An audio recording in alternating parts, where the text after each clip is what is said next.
जिल्हा परिषद बीड अंतर्गत शासकीय स्पर्धा या स्पर्धेमध्ये पहिली ते 5वी हा एक गट आणि 6वी ते 8वी दुसरा गट, लहान आणि मोठा असे 2 गट या ठिकाणी आष्टी नंबर 1 केंद्रामध्ये स्पर्धेचं आयोजन झालेलं आहे।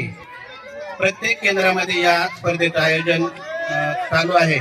याच्यानंतर केंद्रांतर्गत स्पर्धा झाल्यानंतर त्या उद्या दिनांक 8 रोजी तालुकास्तरीय स्पर्धा होणार आहे। केंद्रातले जे विद्यार्थी जे खेळाडू प्रथम क्रमांक मिळवतील ते उद्या तालुकास्तरीय स्पर्धेला स्पर्धा आणि उद्या तालुकास्तरीय स्पर्धेमध्ये जे विजेते स्पर्धक होतील ते पुन्हा जिल्हास्तरीय स्पर्धेसाठी पात्र होऊन ते जिल्हास्तरीय स्पर्धा खेळतील।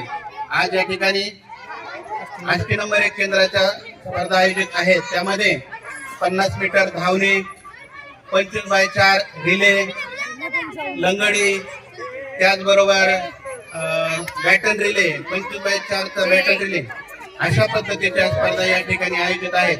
आणि मोठ्या गटासाठी खो खो, कबड्डी, धावणे, त्याचबरोबर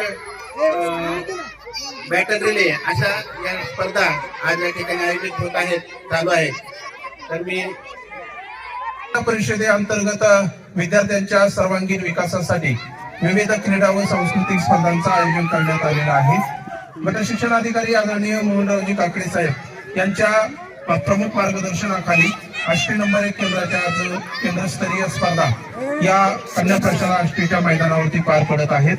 विद्यार्थी जिल्हा परिषदेच्या शाळेतून येणारे सर्व ग्रामीण भागातील जिल्हा परिषदेचे विद्यार्थी अतिशय उत्साहाने आपल्या अंगी असणारं कौशल्य विविध खेळांच्या माध्यमातून धावणे असेल, रिले असेल, कबड्डी, खो खो, लंगडी अशा पारंपरिक खेळांचं अतिशय उत्साहामध्ये आपलं कौशल्य आज या मैदानावरती दाखवताना दिसत आहेत। उद्याच्या भविष्यातील भारताचे अतिशय प्रतिभावान खेळाडू आपल्याला निश्चितच या बालवयापासून शालेय खेळाडूंमधून निर्माण होतील असं या स्पर्धेच्या निमित्तानं आम्हाला नक्कीच या ठिकाणी पारंपरिक पद्धतीनं अगदी अनादी काळापासून खेळला जाणारा लंगडी हा खेळ होता, जो सांघिक पद्धतीनं आज अतिशय शिस्तबद्धरित्या आणि नियमांच्या अनुषंगाने सर्व पंचांनी विद्यार्थ्यांना नियम समजावून सांगितल्यानंतर आनंदाने विद्यार्थ्यांनी लंगडी सारख्या खेळामध्ये, त्याचबरोबर रिले हा ग्रामीण भागामध्ये प्रचलित असणारा खेळ जो धावण्याच्या पद्धतीला आहे, तो रिले हाही धावण्याचा खेळ अतिशय चांगल्या पद्धतीने उत्साहाने आनंदाने सहभाग घेतला। आणि केंद्रातील सर्व शिक्षक बंधू भगिनी यांनी अतिशय शिस्तबद्धरित्या आपल्या खेळाडूंचं दर्शन आज या केंद्रस्तरीय स्पर्धांमध्ये दाखवलेलं आहे। केंद्र प्रमुख माननीय त्रिंबकजी जिंदे साहेब यांच्या मार्गदर्शन